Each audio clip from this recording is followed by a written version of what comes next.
Bonjour, this is Jasmine. Thank you so much for stopping to smell the roses on Rue Madame. For those of you who are new to the neighborhood, I am a writer, a storyteller, and a community builder. I write articles on culture, parenthood, and sometimes politics, but mostly it's about my life here in France.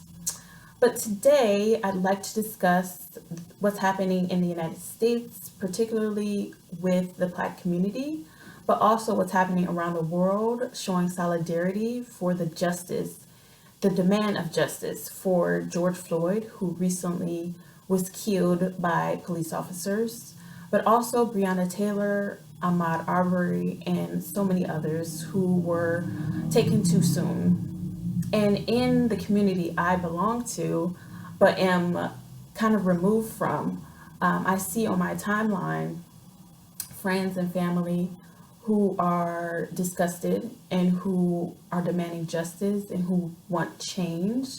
And I see dozens and dozens of posts that are either shocking, thought provoking, some amusing, but mostly sad. And I wanted to just take the time to acknowledge the people, my people who are suffering at this time.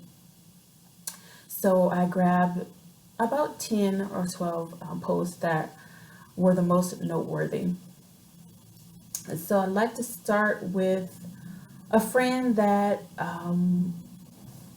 is thinking about changing how she views her her life in America, her existence, and how she's going to maneuver the world from now on. Just symbolic way of celebrating Juneteenth.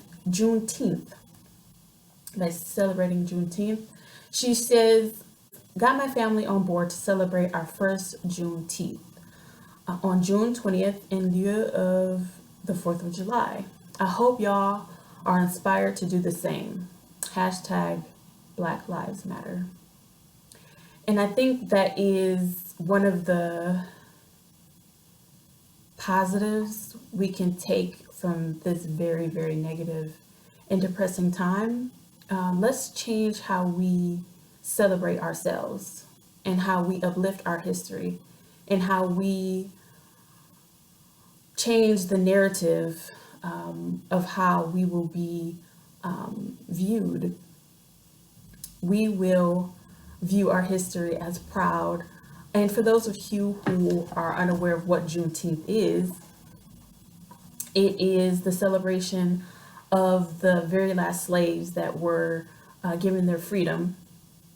So the Emancipation Proclamation was declared in 1863. But on June 19th, 1865, 2 years later, there were states that hadn't fully gotten with the program. So in Texas was the most secluded state, and the slaves there weren't affected by the Emancipation Proclamation. So on June 19th, 1865, it applied to them finally. And it's heartwarming to know that we are looking at alternatives, finally stepping out of the American norms or the white American norms and making our own history and validating our own history. Another post from a friend reads, "To my non-Black friends, if I happen to pass your page and notice activity within the last 5 days and not one mention of the disparities and injustices against Black people in America, I am unfriending you." Wow, that's powerful. And it's heartbreaking to know that it takes that to get some attention. It takes this blatant statement to get through people like yeah, I need to be seen, and I'd like for the people closest to me to acknowledge. It continues. She says, call it silly, call it petty. I just say it is what it is. No way can we be friends or follow each other and you not feel an obligation to acknowledge the wrong of the evils in the world. Hashtag Black Lives Matter. No harm, no foul. God bless you, really.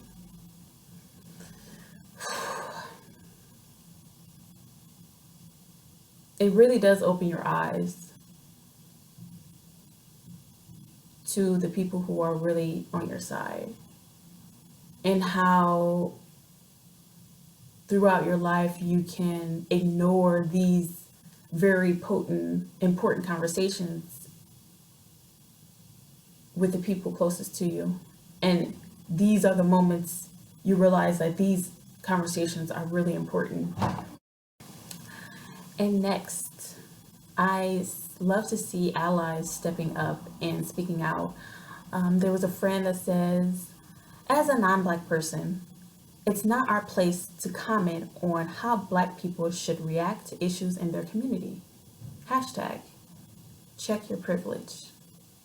This is a great post because allies are important in times like these. Allies are always important, but stepping up, speaking out, and knowing their place, knowing where they fit in this fight is important. It's important to spread the word to other non-Black people who tend to talk considerably in places and times that aren't necessary and called for and a little insensitive.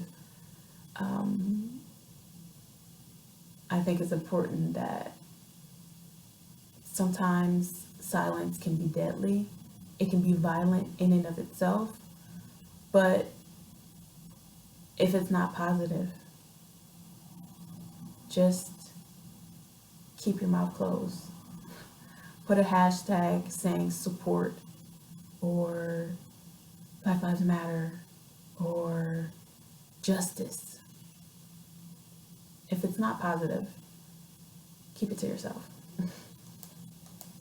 I've seen a lot of conversation about the protests and the looting, and it's very telling when people focus on the looting, but miss the point or miss the original sin of the killing of Black people, the history of killing and lynching of Black people, how they miss that and they jump over it to looting property that can be replaced. It's heartbreaking how people can be so heartless and cold. I saw a conversation between two white people, and one white person says, I understand how, I understand. And his friend says, oh, so you're okay with the looting? No, I'm not okay with the looting, but I understand. I think that goes a long way. You don't have to agree, and you don't even have to say anything, but be humble and use your humility even in times like these, because it really shows how people view Black lives. This person who mentioned the looting didn't mention George Floyd. This person didn't mention the systematic double standard that we see every day. If you're more concerned about that, about Target being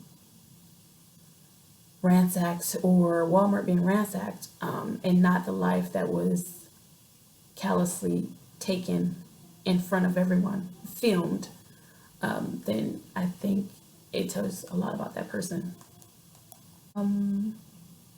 Another post by the Progressive Revolution, it reads, Africans were not peacefully moved from their homelands. Hispanics are not peacefully shoved into cages.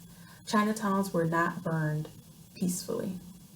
Stop asking for peaceful protests from people that weren't shown peace. I would add the burning down of Black Wall Street, the freeways that were put through Black neighborhoods and Black neighborhoods bulldozed to the ground. Not peaceful. I have another friend who posted a picture of Martin Luther King in a protest, arm in arm with other protesters, peaceful, calm. And in the next picture, it says, "This is what happened after." And then you have dogs being sicked on innocent protesters, water hoses on innocent protesters. And I think this post was a response to another post that showed the same top picture. This is a protest that looked peaceful, arm in arm. And then after, you had a picture of people looting, and it read, "This is crime." Posts like that I find incredibly insensitive after the heinous crime of the police killing an unarmed man. That can't be compared to looting. That can't be compared to material things being stolen that can be replaced, that they have insurance for. Wrong is wrong. I get that. But a life can't be replaced. And I think people who have critiques and criticisms on looters to understand that life is more important. And looting is maybe 100 on the list of priorities in this situation after racism, injustice, systematic oppression, and the list goes on. So I think the priority is minimal to even mention. It's very insensitive, and it's a slap in the face to the Black community who suffered generations. Not a day, not a week, not a month, not only this year. Let's not talk about the pandemic, but generations of looting of Black bodies, and whoever has the nerve to talk about a target being attacked, I think is very insensitive. Another post I read, MLK got shot, and so did Malcolm. They lynched Black men in suits, and they shoot kids with their pants sagging. They beat slaves that said, "Yes, sir," and they beat slaves that said, "Fuck you."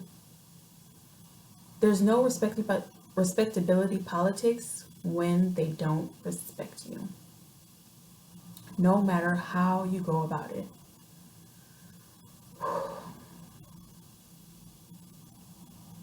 Yes. And I wrote a lengthy essay about people using Martin Luther King Jr., quoting him and misquoting him and using him to shame other Black people. Head to patreon.com and read it. It's open to the public, this particular essay.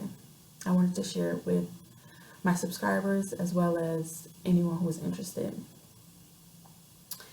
Next post I read, it says, if seeing people looting stores makes you upset, more upset than watching a cop kill a Black man, please work on yourself. Please work on yourself. I saw another group of white people talking about anti-racism and anti-racism acts. And one woman said adopting a Black child is anti-racism. A Black woman chimed in and politely disagreed. Yes, she disagreed, and she is right to disagree. The initial woman was offended for this correction or for this disagreement, um, which was very textbook sign of white fragility. But just to see the exchanges here and there amongst non-Black people, at least people are having this conversation. And I guess that's another takeaway from this. Apart from Black unity, you have conversations in non-Black communities that are more frequent and more intense, perhaps, that needs to happen. I have another post of 4 white killers that killed over 24 people. They're all alive. They were all taken in custody without incident. And then you have another list of people who are dead, who killed no one. They're all Black.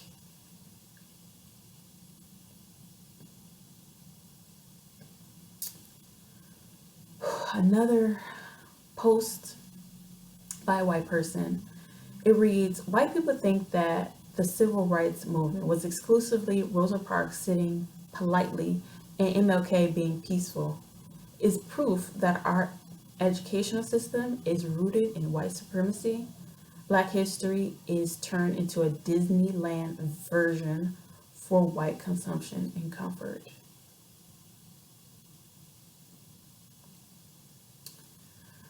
Another post that kind of tickled me. It's by a Black doctor.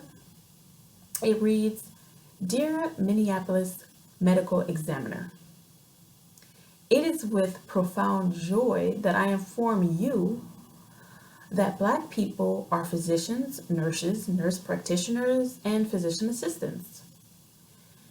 That means that we are well versed in the pathophysiology of the human body, and as such, we recognize that heart disease and hypertension are contributory factors of death, meaning there is usually an event, occlusion of the carotid artery for 6 minutes. That acts as the catalyst for immediate death. In other words, don't insult our intelligence. Sincerely, a Black physician."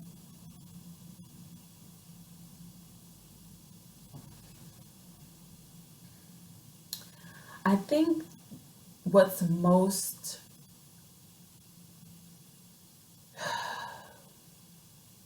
evil out of all of this is the covering up, the reduction of transparency after the fact.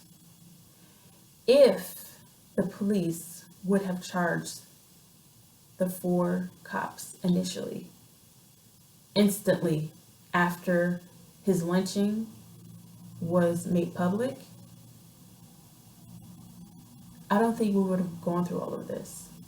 If Breonna Taylor's killers, police officers, were taken into custody and brought to justice immediately, we wouldn't be going through this. So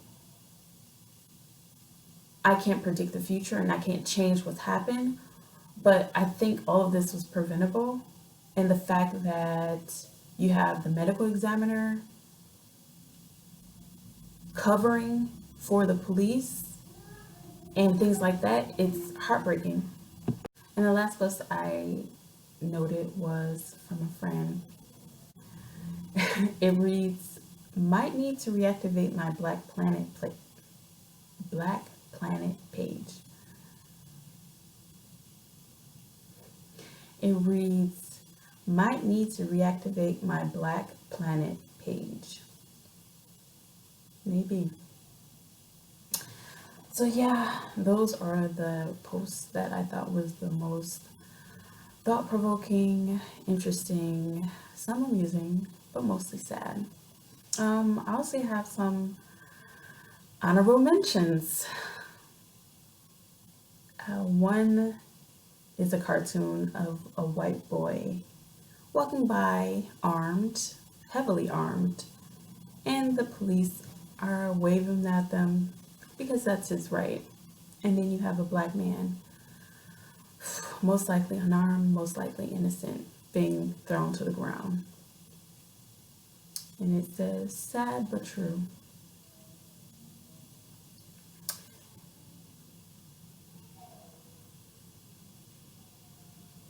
And the last honorable mention, it reads, Dear Rioters, George Zimmerman House. Please. Period. So, this was just to say that I am incredibly moved and honored to be part of a resilient community.